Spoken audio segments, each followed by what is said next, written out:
জয় বাংলা স্লোগানে উদ্ভাসিত থেকেছে বাংলার তারুণ্য, বাংলার রাজপথ। ফ্যাসিস্টের হুমকি, সীমাহীন দমন-পীড়ন এবং অবৈধ সরকারের পেটোয়া বাহিনীর নিপীড়ন কোনো কিছুই দমাতে পারেনি আমাদের। ক্ষমতার জবরদখলকারীরা নয়, শেষ কথা বলবে বাংলাদেশের জনগণ। জয় বাংলার মিছিল যত জোরালো হচ্ছে, ততই ফুরিয়ে আসছে মহাজনের সরকারের মেয়াদ। ইতিমধ্যেই গ্রামে গঞ্জে, নগরে বন্দরে, মফস্বলে মেট্রোপলিটনে সবাই লিখে দিতে শুরু করেছে শেখ হাসিনাতেই আস্থা।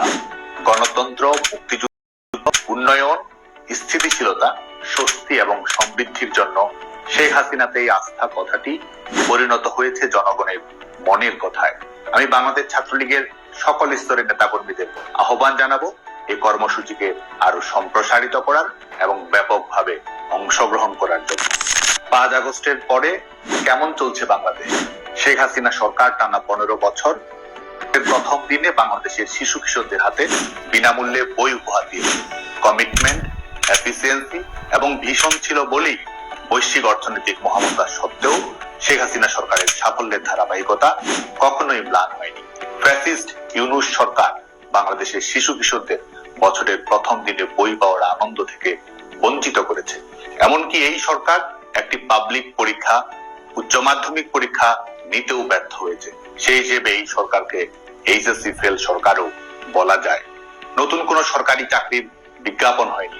বেসরকারি খাত সম্পূর্ণ বিপর্যস্ত। লেখাপড়া শেষ করে প্রফেশন হিসেবে বাধ্যতামূলক বেকার হওয়াই বাংলাদেশের তরুণদের ভবিতব্য হিসেবে অনেকেই মনে করছে।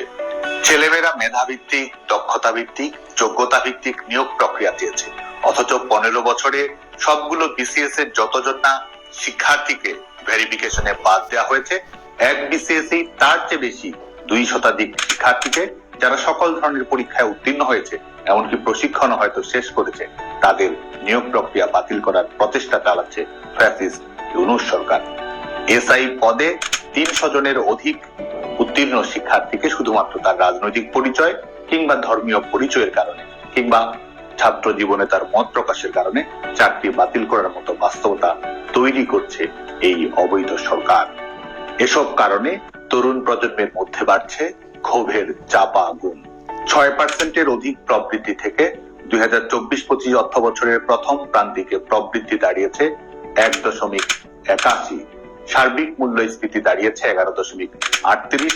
খাদ্য মূল্যস্ফীতি বৃদ্ধি পেয়ে দাঁড়িয়েছে 13.80-তে।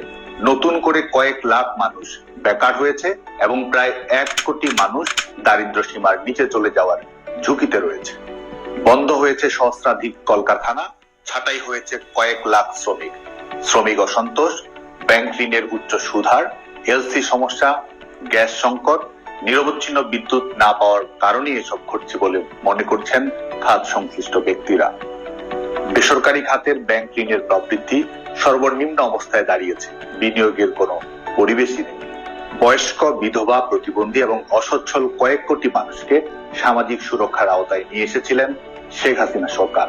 আজ তারা দিন পার করছে উৎকণ্ঠায়। ট্রাক সেল এবং টিসিবির 43 লাখ পরিবারের কার্ড বাতিল করা হয়েছে। নারী নির্যাতনের হার বেড়েছে কয়েক গুণ, গ্রেপ্তার হয়েছে সামান্য। মৌলবাদী পরিবেশে ক্রমান্বয়ে কমছে নারীদের ব্যক্তি স্বাধীনতা। রাষ্ট্রীয় মদতপুষ্ট বিচার বহির্ভূত হত্যাকাণ্ডে প্রাণ দিয়েছে অসংখ্য মানুষ। অথচ দ্রব্যমূল্যের সীমাহীন ঊর্ধ্বগতি সত্ত্বেও কোন ধরনের বাজেট ঘোষণা ছাড়াই অর্থ বছরের মাঝখানে নিত্য প্রয়োজনীয় শতাধিক পণ্যের উপরে 15% ভ্যাট বাড়িয়েছে। সার্বিকভাবেই পরিণতি এমন দাঁড়িয়েছে, বাংলাদেশের জনগণের আজ না আছে নিরাপত্তা, মর্যাদা, ম্যান্ডেট কিংবা ভবিষ্যৎ নিয়ে কোনো আশাবাদ। এসবের প্রতিবাদেই বছরের প্রথম দিনে বই না পাওয়া, কোটি কোটি শিশুর জন্য সারের সংকটে থাকা, কৃষকের জন্য অর্থনৈতিক বিপর্যয়ে চাকরি হারানো, যুবকের জন্য সামাজিক সুরক্ষা খাতের আওতায় থাকা, কোটি কোটি নাগরিকের জন্য সন্ধ্যার পরে ভয়ার্ত পরিবেশে থাকা, নারীর জন্য সন্তান দুধে ভাতে থাকবে এই আশায় থাকা, মায়ের জন্য বাংলার দেয়ালে দেয়ালে প্রতিবাদের উৎসবে আমরা লিখে দেব শেখ হাসিনাতেই আস্থা।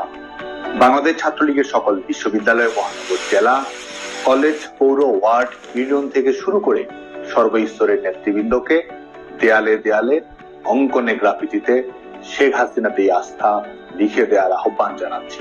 এই ক্যাম্পেইনের প্রকৃত যোদ্ধা আপনি।